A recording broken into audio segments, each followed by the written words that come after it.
Kim sehr qilganini bilish siri. Qur'oni Karimda bir oyat bilan senga kim sehr qilganini yoki hasad qilganini bilib olishing mumkin.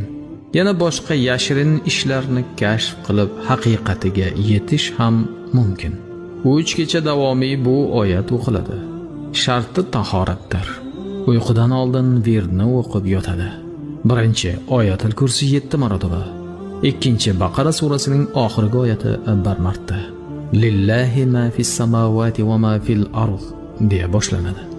Uchinchi ushbu A'rof surasining 7-oyati 70 marotaba o'qiladi. A'udhu billahi minash shaytonir rojim.